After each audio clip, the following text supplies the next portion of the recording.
What is poppin', everybody? Welcome to yet another episode of The Rose Show. As always, I am your host, Jay. Who else but me? And today, it is episode 26, and we could not have episode 26 without bringing the king of the 26 in to this one on June 26th. So many 26s going on right now. It is the homie Famz. We couldn't have wrote the scenario of how to release this episode any perfectly. 26 on 26. It's crazy. Anyway, if you're a fan of Famz, you know exactly why that matters. If not, then I just sound like a crazy person, and that's okay, I guess. Anyway, I hope everyone that came out to Camp Zool had a great time. I know I did. It's so nice to be able to get out. It's funny because I don't use my vacation days for my day job like normal people. I use my vacation days to go work, which is exactly what I did at Camp Zool 4. But man, it was worth it. I really enjoy doing these things. I enjoy hanging out with a lot of you guys. And not only that, it's this year, I said this in the last episode, but this year was a little bit different for me because being a natural introvert and somebody that doesn't really, put themselves out there very much, I was really looking forward to this year, particularly because I feel like I was in a better position to mingle with people because doing this show, it has opened up a lot of relationships to people that follow a lot of the people that I interview. And a lot of those people were at Camp Zool this year, obviously. So I really look forward to this year because I felt like I was able to really connect with people on a more personal basis than I normally do. Because normally when it comes to these events, I just do my job and then go home because that's just who I am, right? It's not anything personal. It's just how I am as a person. But I tried my hardest to really open up this year. And not only that, I really wanted to gauge people's opinions on how they thought the show was going. Because don't get me wrong, I am super grateful for how this show was launched. I'm grateful for the numbers that I've pulled so far. I think I couldn't have asked for a better launch, especially with the guests, the caliber of guests I've been able to luckily conjure up. But to hear people's feedback at Camp Zool 4 was really eye-opening. And I asked for feedback on an honest level. People told me what they liked. They told me what they didn't like. And I'm going to make adjustments based on that.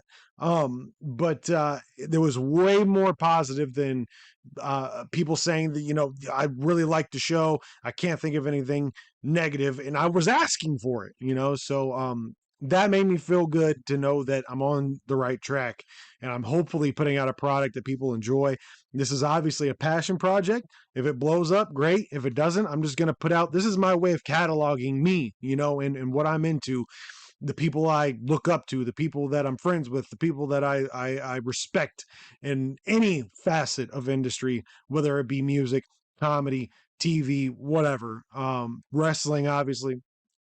So to hear people say that they're digging the product is really makes me feel like I'm onto something here. And, it was a great time. So if you missed out on Camp Zool 4, there's always going to be Camp Zool 5. Don't miss that one, especially if you're an underground fan, because it just gets better every year. But anyway, enough of my babbling. Speaking of Camp Zool, Famz was there. So this fits in perfectly. Again, we could not have scripted doing this show any better on the right time that we did with this one. So anyway, let's go ahead and get to a word from my sponsor and then into episode 26 with the homie Famz. Check it out. All right, everybody, it's time to stop and let you know about today's sponsor of the show, Crazy Martin's in Piqua, Ohio, one of my favorite places in the entire world to go to. Crazy Martin's has provided their customers with quality products for over 20 years, from ashtrays to water pipes and everything in between. Stop in, check out their selection, and of course, check out their pinball machines. With over 20 pins to choose from, there is something for everyone. Crazy since 1996. I don't just say this about every place. I love going to Crazy Martin's. I've always loved going to Crazy Martin's ever since I was of age to go to Crazy Martin's. It's one of my favorite places in the entire world.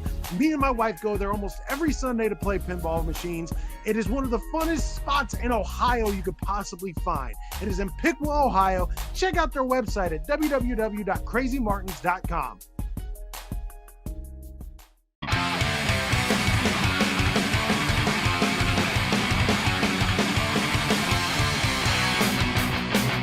What is going on, everybody? Welcome to yet another episode of The Row Show. As always, I am your host, Jay. Who else but me? And today, I have got somebody that has been in the same circles as me for fucking feels like a decade at this point. Quite a while. Man, they're some of the most entertaining guys you could possibly ask for in the underground scene as a band, but he himself is the front man. He's the one conducting the show. He is also, I think, him and the group that he is in, I think they have the record for the most breakdowns out of anybody to ever do performance art ever when it comes to live performances. It seems like it's almost a goal to see if they're not going to break down all the way or show to the show or not. But regardless, man, is one of the reasons why I have them on is because I respect the hustle. I respect what these guys do to make sure that, you know, nobody's ever disappointed when it comes to show day. It is Famz of the HooliganZ, my brother. How we doing today? Ooh, what up, bro? Fucking good, dude. Just been waiting to do this all day, getting high and drawing and fucking playing Forza.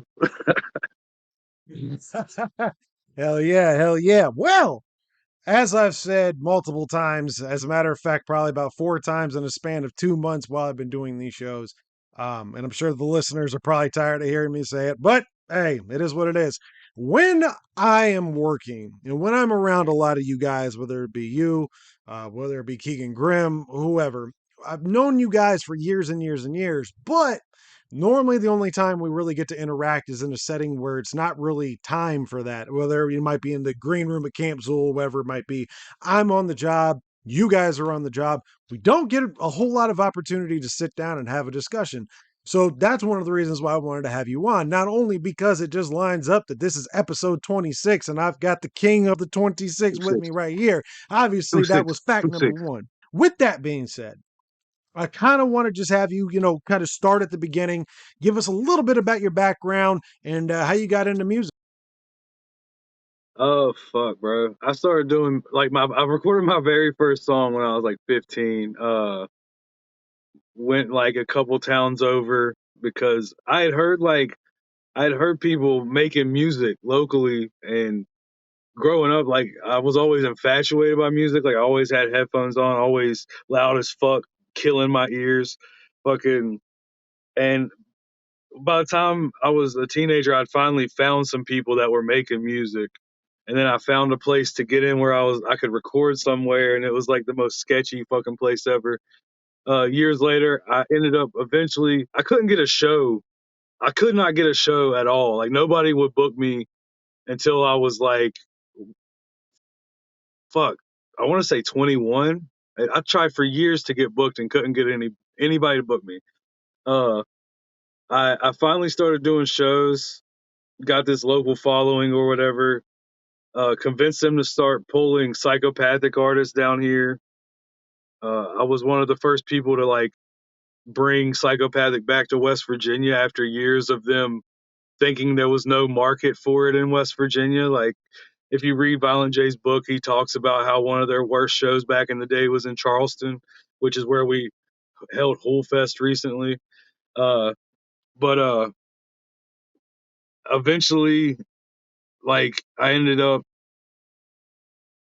finding the right people to throw in my band. Like I knew I wanted to start a band because the people that first started putting me on shows were metal bands. I was the rapper on metal shows, and I would open the metal shows locally. And they fucked with me heavy until I was headlining those metal shows with metal openers, and then I was the headliner, and people were fucking raging. And we'd pack the fucking little clubs, little dive bars out here, almost every fucking weekend, me performing. And Gurr, my guitarist, he was in one of the bands that they gave me one of my first shows. Uh, and he was my roommate for fucking 10 plus years. So like whenever I eventually decided I wanted to start the band, he was obviously my first choice. Like he made rap music with me before he played guitar. Like he made a little bit of rap. Everybody I've ever met, I make rap. Like I've always pressured them into making some kind of music with me. I'm like, bro, we can't just hang out. You got to be on a mic with me, bro. I don't. That's how we bond over here. But like I've known Keeper his whole life. Like we were like basically teenagers when we met, and we stuck by each other's side ever since then. I made him start making music back in the day. He never wanted to pursue music at all.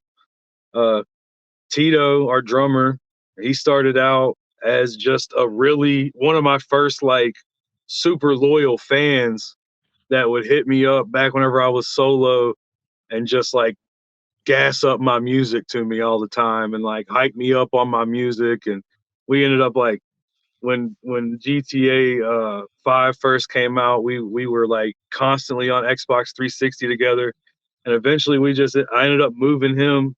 He lives like an hour or so away. I ended up moving him to Princeton, putting him in my band, like making him live with fucking Keeper for like a couple months until he found a chick to take him in, type shit. Fucking and basically, I don't know, dude. Like, kind of got lucky the way it all fell in because around here you can't keep a band together. I feel like that's everywhere. It's like hard to find anybody that's going to be on the same page with a motherfucker. But luckily, I've found like a couple people. I mean, I know like X Man. I fucking I randomly met him booking a fucking one of those random dive bar shows back in the day. Fucking he Then he started selling me weed real cheap. And I was like, yo. And then I found out he made music like real good. Like I booked him, but I never really heard him. I just booked him off like word of mouth.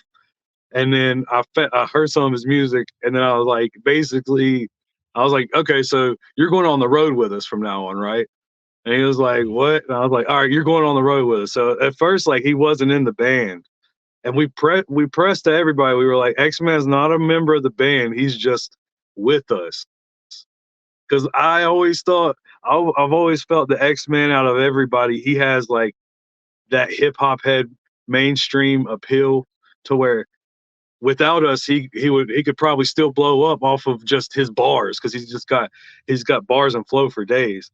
So I always tried to keep it separate, but eventually he went from an honorary member to full fledged. Just we don't do anything without him now. Fucking and our newest member Billy the Goat. He fucking he started out as a fan. He was X Man's roommate. He's got bars out the ass and he makes beats, so we threw him on in the crew. But but yeah, yeah. I don't know. It's kind of luck, dude. Like, cause like I said, nobody can keep shit together around here, and somehow we've been able to do it for almost 8 years. So it's pretty nice. You being in West Virginia and stuff like this always intrigues me. So for those that don't really care for the logistics of how things travel, I apologize ahead of time. But I find stuff like this interesting. But so obviously Ohio being down I-75 and close to Michigan, we got spoiled with all the underground stuff before anybody else in the entire world when it came to what was coming out of Detroit, just because it was again I-75 right So there. close. And going back to the Yeah, audio book or the audio book or book that you were talking about, they even talk about how Toledo and all that was a big market for them, so it trickled down to the Dayton area with no problem. How did it get to your area? Like, how did you become hip to that kind of style of bro. music? Because back then it wasn't like readily available like it is now, where you could just pick up your phone and check Nah, it out. I was one dude. There was so little of us back in the day where I came from that even knew who ICP was or fucked with their shit. I remember the first time I heard ICP. I was probably in like third grade. I was at a friend's house and his brother was playing Piggy Pie or something. And I've always had like I don't know, it's something wrong with my brain or something, but like if I hear something and it catches my eye, it literally just repeats in my head. And it was just like some lyrics from the song literally stuck with my head for years until around like the fifth grade year. My dad came home from work because, like I said, music was like everything for me as a kid. Like that's all I did was care about music, listening to music, and discovering new music. So like once you could burn CDs and shit, my dad would have people at work, and my mom would have people at her work burn random CDs to bring home to me. And somebody had burnt my dad like a half and half Motley Crue ICP mix. And it had like, and it, dude, what's crazy is it didn't have any of the stereotypical classics on it. It had like Super Balls and like Boogie Woogie Woo, So all and the it might have had Ned. comedy based It, stuff more it than had the yeah.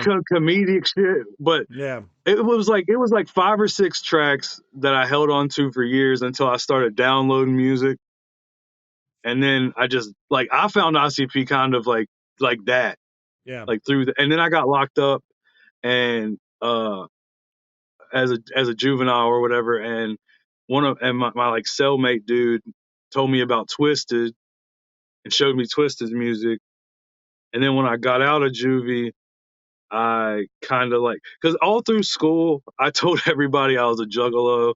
I had like little fucking spider braids and shit, got made fun of all the time and shit.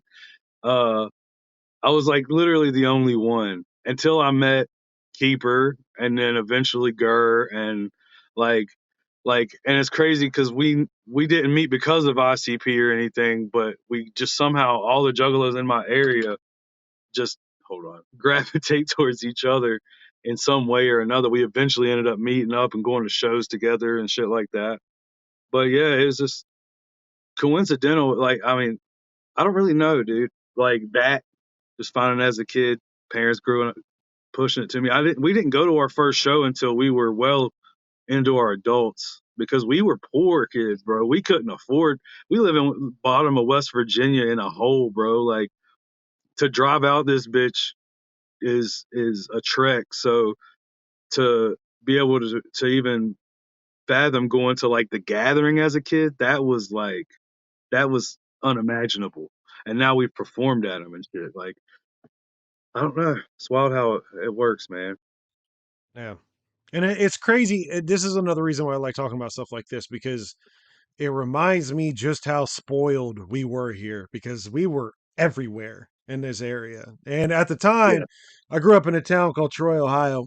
Troy maybe had 13,000 people there, but we also had a local record store called CD Connection, and it got all the underground stuff like the posters.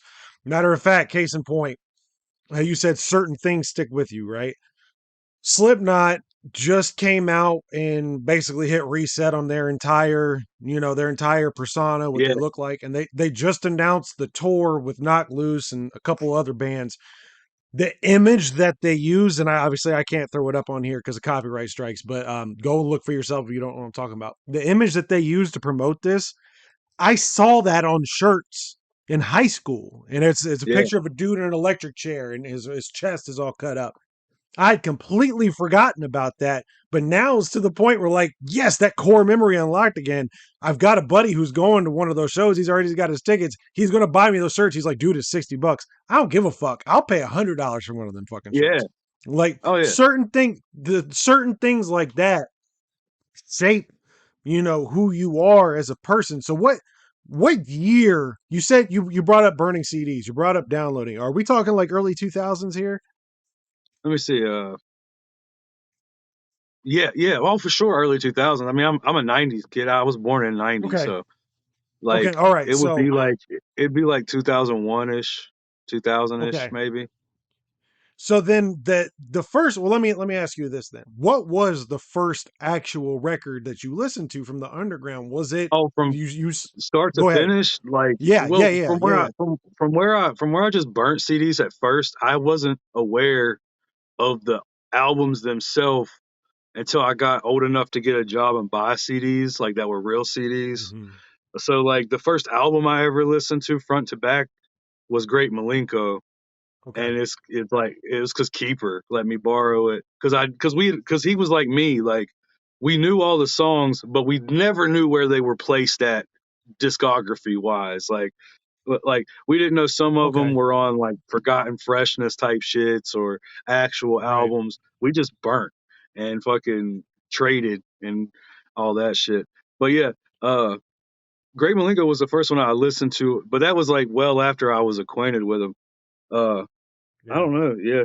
What about the metal side of it? Because like you said, they always said you were the rapper in the metal group. What were some of the more metal bands that you gravitated towards, and then one follow up after that? Oh man. Well, the first metal band I remember liking was Korn. Like, Okay. I remember seeing the Freak on a Leash video whenever it dropped on MTV when I was a kid, like the premiere of it, and I was like, I chased that for years trying to find shit like that, Yeah. and eventually found like Avenged Sevenfold, uh, fucking of course Slipknot, and my dad raised me on Metallica and Pantera and AC/DC and all that, and like Southern rock and hair metal. And my mom raised me on hip hop and oldies and metal. And then once I found like Head PE was the first person I heard like that really did hip hop metal outside of like Limp Bizkit, of course, because yeah, I found Limp. My dad showed me Limp Bizkit as a kid. He got me the Chocolate Starfish CD. Uh, but once I heard Head PE, I kind of got ideas of how to do it because like my brain works like I don't understand how it's done until it just clicks, and then I'm convinced I can do it easily. And before anybody says anything, I tolerate zero Limp Biscuit slander in this fucking show. I don't care what anyone That's says. Daddy Fred, dude. People can talk shit about whatever they want about that band all fucking day. Significant Other changed my life. I'm not even kidding. Yeah. Like the Oh yeah. first, I don't think I've ever told anyone this before until this moment, let alone publicly. But my first inclination that I wanted to be a performer is back then you had to have a boombox for a stereo if you wanted to listen to these albums. We had our bathroom at our house when I was growing up was kind of small, but on the back of the door there was a mirror. So I would turn on the Limp Bizkit record, stand in the bathroom, and I would perform Significant Other in front of a bathroom mirror from start to finish. And I I would did the same shit imagine with him. Kid Rock, bro. Did you? Like the Fuck ball yeah. with the boss CD or whatever, whichever Yeah, one that one. Devil Without a Cause. Yep. Devil Without a Mm, Cause. Yeah, I had, dude. I used to stand on a bed and act like I was on stage, like yep. mouthing the words and Yep. shit. I had so much fun doing that. I knew I was going to be a performer one day in some way, form. And I was who the fuck clueless, knew? bro. I was clueless. That's what I wanted to do. I was like, well, this is fun. Like, I Right. never expected it, dude. Like, I never knew I wanted because I have really bad anxiety. I don't like really talking much. Yeah. So like, especially in crowds and shit. But like, so I always like, when I first started doing music, yeah, I started rapping, but that's just because I could. I did Right. poetry and shit growing up. But like, I always figured I would be like the engineer or beat guy. Even though I didn't know how to make beats, I was convinced I was going to be the engineer or beat guy when I first started. Yeah. And I was just the rapper. Like, I was like, I Right. don't think this is me. I think I'm eventually just going to be the behind the scenes fella. But Yeah. no, I'm too controlling. I like to do it all myself, dude.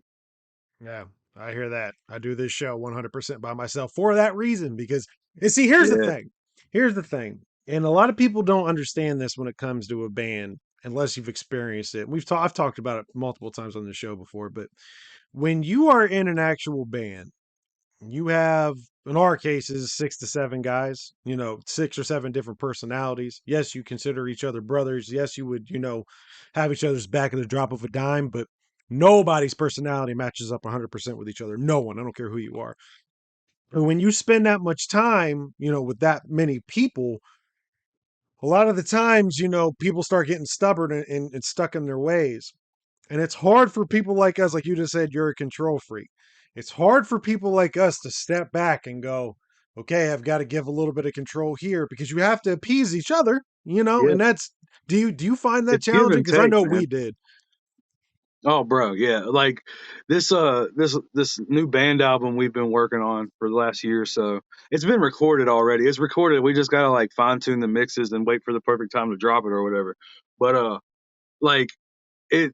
We had times where we were literally like me and Tito about to fist fight over this shit. Like just because just because like we just change opinions week to week and maybe say some shit in one way and it's misconstrued in another way through text type shit. Like we kind of eventually stopped bringing up big shit in texts because text format can be misconstrued sometimes, and I'm like a Yes. very blunt person, and I Yeah. don't, and I'm blunt, but I very rarely ever mean anything malicious by what I'm saying. I'm just trying to be as honest as possible to get it over with. You know what I mean? Yeah. But it can be taken wrong, and I've like we've addressed these things and moved well past them. But like during the process, but it was like we were butting heads because we both wanted. This is our baby. Like this band, these band albums. It's not like the solo rap albums. It's like we spend a lot of time fucking picking out how we're going to do things and a lot of time in the studio redoing things over and over and over. And that shit, like that can get annoying as fuck, especially like when you're the person mixing them and Yeah. all this shit. And like, like I'll like, I have like, I'll have like the drum mix almost perfect. And then it's like the swing ain't right. So we just record it again. And it was like, and I get it because I would do the same thing vocally, but like, but we've had our moments, and everybody in the band has had their like little moments with each other. But we know that the greater, we know what the bigger picture is, and we don't let it blind us our own personal bullshit. Like we uh we have a rule pretty much that we bring it up, we argue over it because that's fine, and then we smoke a blunt and fucking forget about it. Like that's literally like we don't hold on to it past the fucking blunt, dude. Like once we've argued it out, even if there was no side really had or settled, we just fucking try to forget about it because there's no use in stewing on bullshit Yeah. whenever we obviously work better together than apart type shit. Yeah. And I think I kind of by the time I joined Menace to Sobriety, these guys been together around 10 years, before I even got these guys were main staging gatherings back in Cave in Rock. Oh That's yeah, how long this band has been around. So that was a big challenge for me because they were all tight and I had to like work my way in and it was a constant, uphill battle. My skills were nowhere near where it needed to be because these guys were far by far, better musicians than I had ever worked with before in my life. It was very difficult. So that was kind of my path to that kind of circle because once you have that bond, it's hard to break. And one of the things that we something else that me and you hold in common is, like I said in the intro of this, breakdowns on the way to the show. Now, yeah, before I ask you about yours, on this tour right here, this one that I always reference to, the Spooktacular Horror Show tour, we took an RV for 6 weeks on this tour. This RV literally broke down every single day. I'm not over exaggerating. Every single day, this RV broke down. We would have came home with 5 digits worth of merch money if it wasn't for this fucking RV. We fucked up big time. We thought we were prepared to go on the road with this RV, and we were not even close. And the you thing, can't the reason predict that shit, bro. the reason why I was about to bring this up is you could have the best mode of transportation, in your guys' case, still fucking break down. Yeah, I yeah, want you I want you to tell some of these situations because I know them firsthand just because obviously I'm the contact when it right, comes to front of stage and I know your right. situations, but you guys have broken down more times than anyone else other than Menace. Talk about some of this shit Yeah. you guys have dealt with. Well, I mean, the thing we got in common with Menace is we're hauling a lot of shit, and it's so Yes. hard on the whips. Like, and we don't travel any less than like 5 hours to come to any shows because we don't do local. Like, nobody Yeah. local fucks with us like that. We do maybe one local show a year just to do it.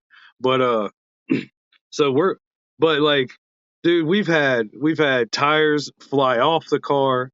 We've had, deer jump through the fucking windshield.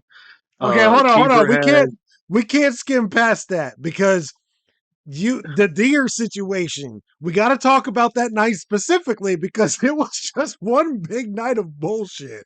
it seemed like for like a stretch of like a year and a half, every time we would leave to do a LLE event, something would fuck up with the whip. Like, we get like halfway there and our fucking car just, I remember one time we got halfway there, the car just dies out of nowhere. the fucking alternator fucking hot wire had came unscrewed from the alternator. That's all it fucking was. So it's like it's always stupid shit. Luckily, we're to the point now where as soon as something happens, we don't fucking even take a second to freak out. Yeah. We Right. all hop into just calling, fixing mode, getting back on the road. Like there's no time to think about it.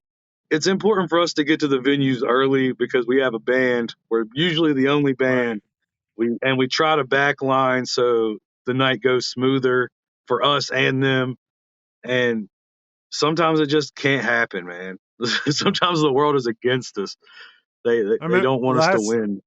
last time y'all were at Thompson House with us being LLE, I remember we were supposed to backline you guys, and then sure enough, they're having fucking car problems. I think that was one of the times the wheel fell off. I think, and you guys Yeah, because were that's the time we had to rent something. Yeah, yeah, you had to end up renting something. Yeah, we literally had to keep adjusting the time schedule because obviously you guys wanted you guys to play. You're gonna make the trip. You guys are fucking playing. It was literally to the point where like I think I don't remember who I was talking to you guys through, but I was talking to you guys through somebody, and it's like 5 minutes away.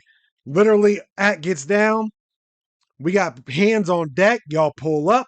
We start grabbing out your equipment, immediately taking it on stage from the van, getting you set up, checked as soon as possible. And here's the thing for venue owners who might be watching this.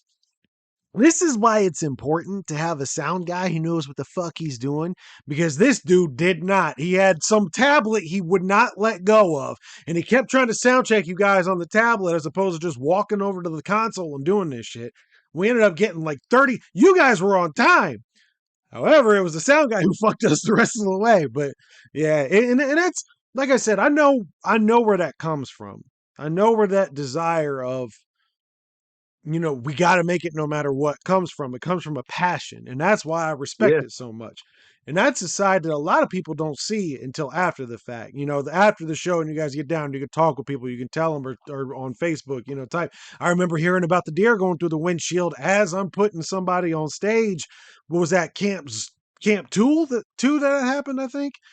I think it was Camp Two. Yeah, Yeah. And I yeah. remember It was I Camp was Two.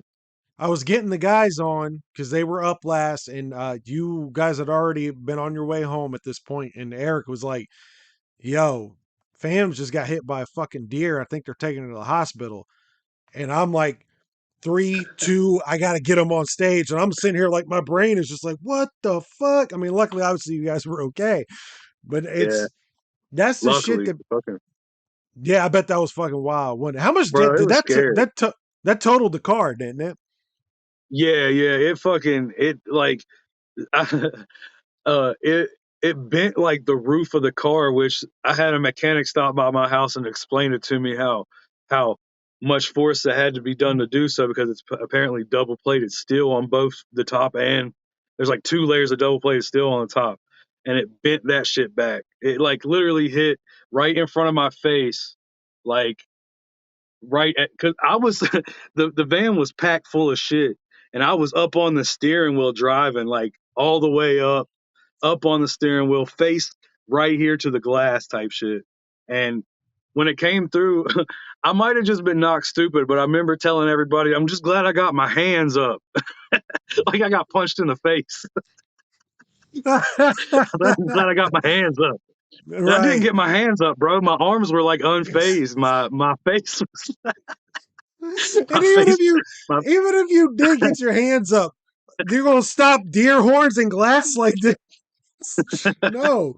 Jesus Christ. dude, it was the gnarliest thing I'd ever seen. Like it pretty much decapitated the deer to where its head was just like laying off the side of the car, spraying blood up on my window, and me and Keeper had to like physically push the glass, and while the deer was kicking at us, we were pushing the glass up out the car while it was still rolling and shit. Like it was scary, dude. It was crazy. A lot of Yeah, blood, and I sold that bitch with the blood all in it, and somebody came by and bought it for like $500, bro. that's fucking crazy. But that's the kind of stuff that underground hustlers like yourself and the rest of the hooligans put themselves through to entertain. And Oh yeah, that's one of the reasons. That's one of the reasons why, like when I decided to do this show, and granted, I've got at this point it should be more than evident. I'm not bragging. It's a fact at this point. I've got a lot of lines to a lot of important people. I guess that's the best way to yeah. put it. And I think it's important to highlight not only the people that are, signed to a label or an actor or a professional wrestler that everyone knows. It's just as important to highlight underground hustlers that are on their grind that might not get the best attention in the world, but deserve it more than the people, in most cases, deserve it more than the people that I just listed. Like I said, the important people, because those are the I ones that are appreciate out that. there leaving their families, risking their lives, almost getting killed. And yes, we were laughing about it, but you guys all could have died to It could play have this been music. bad, bro. Yeah, Yeah. yeah, Didn't make really any money that weekend. I mean, we made decent money. We don't. It's not like we getting paid to do camp, dude. We do that shit for love. So it's like we yeah, fucking we basically went home making gas money, and a deer to the face had to get a whole new whip. But luckily, with that, the underground came through for us and fucking literally yeah, within a week paid for us a new van altogether, like off of donations through our website. So that shit was sick. We yeah, didn't even miss yeah, any shows. Fucking back at it, dude. yeah. And that's another reason why I like putting on people who I consider my people, I guess you could say, on this show, I really appreciate it. surrounded by top tier people, because there's so many, and there's a lot of people starting to get their flowers in the last year. You guys are starting to get your flowers. Keegan Grimm finally starting to get some credit. I think people are so tired with the top echelon being so rotten as far as like the foundation that they provide, that they're starting to go to other outlets and look at it. And if I can help contribute to that in any way, shape, form, and fashion, I want to do it, because there's so many talented Yeah, people out there that are working their ass off to bring you entertainment. And again, more hungry, more entertaining, more passion than the top that are just coming there to show up for their 10 grand and go home and never interact with anybody. And, yeah. like I said, you guys have got I mean, you've had my fucking respect, but definitely since we've been working closer together with camp and all that stuff, and I've seen what you guys do to make it happen, how you command the crowd. You guys are a Zooligan favorite by far. Anytime we're doing sound check, because that seems to be a tradition too. From this point on, it's just kind of like the band's up there doing sound check with me, and I'm just usually like, "Let's go, we gotta fucking do this," because time constraints and shit like that. But from that moment where people see you guys up there checking, everybody rushes in. So, and I'm sure you see that everybody loves what you guys bring to the table, myself included. And I just appreciate the shit out of y'all. But I'm gonna stop babbling here. But I just at least wanted to show my appreciation. And in the last couple of minutes I got you, I want to go ahead and turn the floor over to you. If there's anything specifically you'd like to plug, floor is yours, brother. Oh man, I just want to say first, fucking thank you for everything you just said, man. I kind of needed to hear that. I don't really go out of my way to really congratulate myself or really think about anything like that. So it's cool to hear like other motherfuckers actually doing it. And I really appreciate you for what you're doing specifically. Like I know you've had a lot of cool people on this show so far. Like Thank you. you Tom Arnold, like get the fuck out of here, bro. Like get the fuck out. That was so cool. But Thank you. I got some shows I'm gonna promote. Camp's already happened when this comes out. I'm sure we had a fucking great time as we always do. We killed the set. Everybody fucking stormed the stage and ripped my fucking pants off. Gave me a good blowy. It's Of good. course. But Yeah.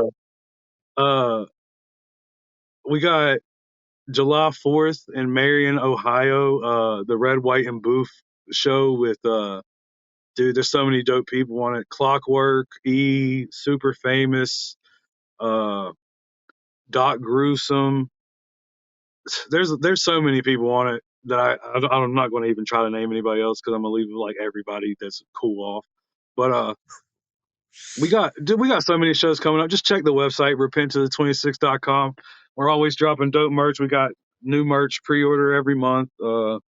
Just shit like that, dude. Just check us out. Listen to our music.